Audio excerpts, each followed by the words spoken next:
ఒక్కటి గుర్తు చేసుకో కేటీఆర్, నువ్వు చేసే అరాచకాలు ఇవాళ ఏమన్నాడు మనోడు నిన్న? దండుపాలెం బ్యాచ్ అంటే తెలుసారా పై నీకు? దండుపాలెం బ్యాచ్ అయినా లేకపోతే స్టివర్డ్పురం దొంగలైనా నీకన్నా వాళ్ళకి మినిమం ఎథిక్స్ ఉంటాయి. సొంత చెల్లెది ఫోన్ ట్యాపింగ్ చెయ్యర్రా, సొంత చెల్లెది కాన్వర్జేషన్ ఇనుడు, సొంత బావ ఏం మాట్లాడుతుండో ఇనుడు, ఇది దొంగతనం అంటారు. దొంగల బ్యాచ్ అంటారు. దొంగల బ్యాచ్ నువ్వురా. దొంగ పనులు చేస్తూని నువ్వు అప్పా జంక్షన్ల మంత్రిగా గన్మెన్ లేకుంటే పోతుంటే రాత్రి మిడ్ నైట్ పోలీసులకు దొరికిన ఘనత నీది. మాస్క్ పెట్టుకొని దొరికినవురా భయ్. పోలీస్ డిపార్ట్మెంట్ మొత్తం చర్చించుకున్నారు. అరే వీడు మంత్రి ఉండి ఈ చిల్లర పనులు చేసుడేంది, గన్మెన్ లేకుండా అరే కార్లలో రాత్రి పూట ఓడేందని, అది దొంగతనం అంటారు. మేం దొంగతనం కాదురా భయ్, హీరోయిజం చేసుడు తెలుసు.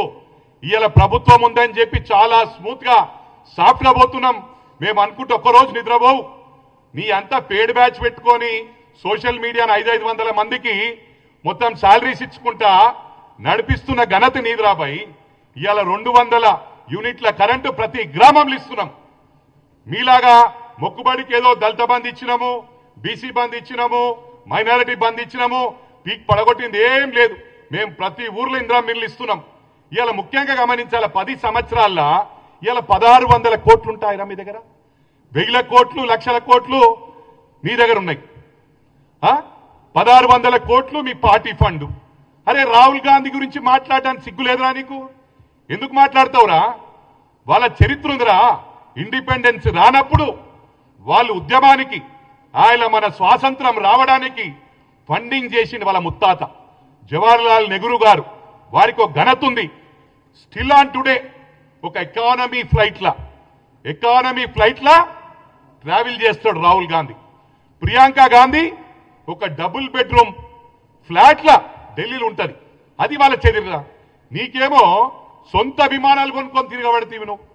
అమెరికాల 100 ఎకరాలు, కెనడాల 1000 ఎకరాలు, బయట రాష్ట్రాలలో బయట దేశాలలో మొత్తం ప్రాపర్టీస్ ఉన్నాయి. హైదరాబాద్ లో పడగొట్టింది ఏం రా నువ్వు? హైదరాబాద్ ఏమంటావు? హైదరాబాద్ ఓటర్స్ మాకేసిరని.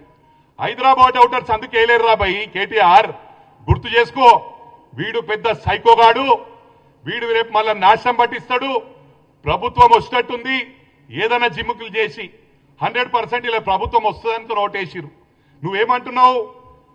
ట్రైలర్ నడుస్తుంది, వీళ్ళ సినిమా ఫ్లాప్ అయిందంటున్నావు. ఫ్లాప్ కాదురా, ఫస్ట్ హాఫ్ లోనే మీరు ఫ్లాప్ అయ్యారు. హైదరాబాద్ లో, గ్రేట్ హైదరాబాద్ లో అయింది, మెజారిటీ సీట్లు మాకు వచ్చినాయి అంటున్నావు కదా. ఊరు వాళ్ళేమో వాళ్ళు ఆలోచించరు. అరే ఈ ప్రభుత్వం బాగలేదని తీసి బండగొట్టిరు. గ్రేట్ హైదరాబాద్ అంటే ఇది మినీ ఇండియా, అన్ని రాష్ట్రాలకెళ్ళి నివసిస్తున్నారు కాబట్టి వాళ్ళు భయప్రాంతులైనరు. రేపు మళ్ళా వీళ్ళు ప్రభుత్వంకి వస్తారు, ఇట్లయినా వస్తే మా అందరు నిలగొడతారని భయపడి ఓట్లు వేసిండ్రు. సరే ఈ ఫస్ట్ హాఫ్ లోనే ఖతమైరు కదా రాబాయ్ మీరు.